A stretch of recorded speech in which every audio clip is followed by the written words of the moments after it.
Donc bonjour à tous, on se retrouve pour un petit exercice de combinatoire pour le groupe C et l'énoncé est le suivant. Donc vous commencez par vous donner un entier n plus grand que 1 et vous supposez que vous êtes dans une fête où il y a n participants. Vous supposez aussi que chaque participant a exactement 3 ennemis dans la fête et donc dans cet exercice on va supposer que la relation être-ennemi est symétrique. C'est-à-dire que A est l'ennemi de B si et seulement si B est l'ennemi de A. Et dans ce cas-là, il s'agit de montrer que vous pouvez tout de même séparer votre set en deux groupes, de telle sorte que dans chaque groupe, chaque personne ait au plus un de ses ennemis avec lui.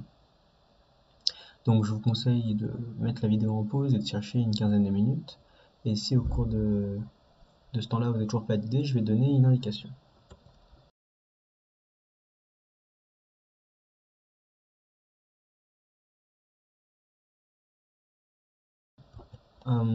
Donc l'indication en fait ça va être de produire vos deux groupes en quelque sorte par un algorithme, c'est-à-dire que vous partez de deux groupes quelconques et vous allez faire des opérations sur vos groupes pour les changer un petit peu, en espérant qu'à chaque opération, vous allez un peu améliorer la situation.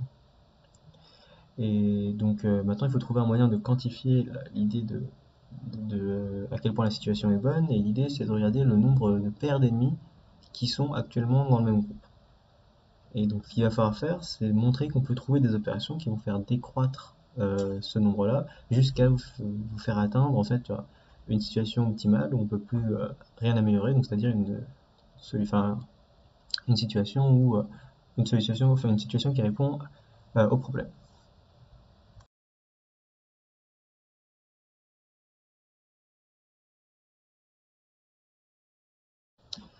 Donc je vais présenter ma solution. Bien joué à vous si vous en avez trouvé une, et sinon bah, c'est l'occasion de voir une solution. Donc comme je l'ai dit dans l'indication, je vais commencer par séparer aléatoirement les participants en deux groupes. Donc il y a peu de chances que ça produise une solution, hein, parce que je le fais n'importe comment, il est possible tout à fait que je mette un de tes participants avec tous ses ennemis, mais en fait on va montrer que petit à petit on va pouvoir s'approcher euh, de la solution du problème, c'est-à-dire de faire des groupes où il y a de moins en moins d'ennemis en commun dedans.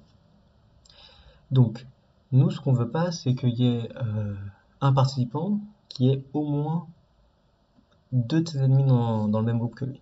Donc ce qu'on peut faire déjà, c'est qu'à chaque fois qu'on trouve un participant dans un des deux groupes qui a au moins deux de ses ennemis dans ce même groupe, on va le changer de groupe. Donc c'est ce qu'on fait. Donc tant qu'il existe un participant qui a au moins deux ennemis dans ce groupe-là, on le change. Ça nous fait deux nouveaux groupes et on recommence l'opération. Donc intuitivement, on se dit si on fait ça, bon bah globalement, on va améliorer le problème parce que celui qu'on a passé dans l'autre groupe, bah lui il avait beaucoup d'ennemis et maintenant dans le groupe en face, il a plus beaucoup d'ennemis. Bon, c'est pas tout à fait clair que ça va marcher parce que en passant lui de l'autre côté, il est possible que ça crée d'autres problèmes dans l'autre groupe. Mais on aimerait quand même pouvoir justifier que en faisant suffisamment de fois cette opération, on va finir euh, par arriver à deux groupes où chaque participant a au plus un ennemi dans le groupe.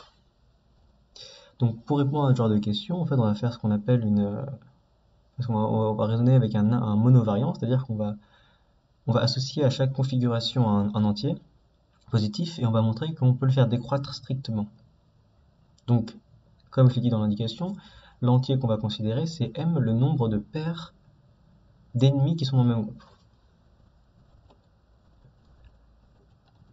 Donc, donc en fait, l'idée c'est que M décrit pas exactement la situation, c'est-à-dire qu'en fait, M, ça nous donne juste une estimation de combien il y a d'ennemis en général dans nos deux groupes, mais pas si chaque parce qu'il se pourrait que M soit très grand parce que certaines personnes aient énormément d'ennemis dans leur groupe et d'autres personnes n'aient pas d'ennemis. Mais ça reste quand même ça quantifie assez correctement l'idée que dans une configuration où chacun a peu d'ennemis, bah, M devrait être petit.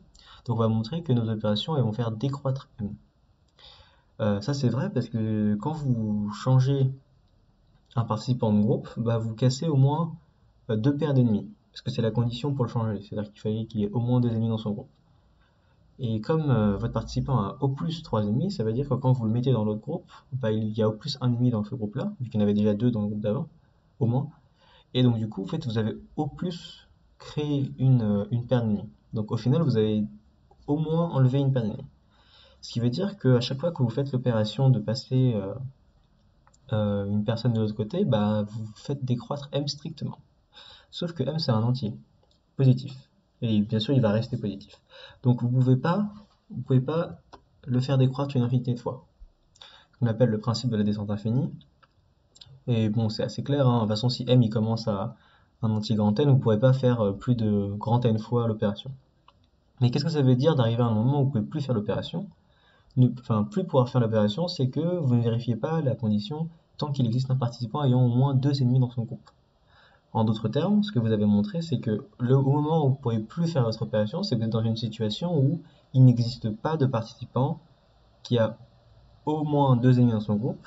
Donc, ce qui revient à dire que tous les participants ont au plus un ennemi dans leur groupe. Et donc, on a bien montré que, au début, peut-être que la configuration est extrêmement mauvaise pour les ennemis, mais qu'en faisant suffisamment d'opérations qui consistent à passer les gens qui ont trop d'ennemis dans l'autre groupe, bah, on va finir par arriver à une solution. Donc, ce qu'on a montré, c'est qu'on pouvait effectivement séparer la fête en 2 groupes, où chaque participant a au plus un ennemi dans le groupe. Et juste une dernière remarque avant de citer, comme je l'ai dit un peu dans la solution, le nombre petit m, c'est ce qu'on appelle un monovariant. Donc la preuve qu'on avait ici d'existence, elle était algorithmique, c'est-à-dire qu'en fait on construisait un algorithme qui était censé nous donner la solution. Ici la configuration de solution. Et donc l'idée c'était de montrer qu'en fait notre algorithme il finissait, c'est-à-dire qu'il y a forcément un moment où on allait s'arrêter, parce que c'était pas clair dès le début. Donc la plupart du temps, pour montrer que quelque chose finit, on associe à chaque étape de notre algorithme un entier M, et on espère montrer que cet entier M décroît strictement. Parce que le principe de la descente infinie vous dit qu'il n'existe pas de suite strictement décroissante d'entiers positifs, et donc ça veut dire que bah, votre monovariant il va décroître strictement et à un moment il va s'arrêter. Et s'il s'arrête, ça veut dire que votre algorithme s'arrête. Donc, même si ça pouvait sembler assez parachuté ici, c'est une idée qui est assez générale quand vous avez envie de justifier l'existence d'un objet combinatoire par un algorithme, en général en partant d'une configuration aléatoire et en faisant des petites opérations simples. L'idée c'est comment est-ce que je montre que ça va finir par marcher. Bon bah il faut que je trouve un entier qui est pertinent. Ici quand même le nombre m n'était pas choisi aléatoirement. C'était quand même un bon indicateur de si votre configuration était correcte ou pas. Et puis après il faut montrer que votre opération fait décroître ce nombre, et donc du coup vu qu'elle ne pourra pas le faire décroître une infinité de fois, ça veut dire que vous allez faire votre opération qu'un nombre fini de fois, et donc du coup vous allez terminer par trouver une solution. Donc voilà, à la prochaine.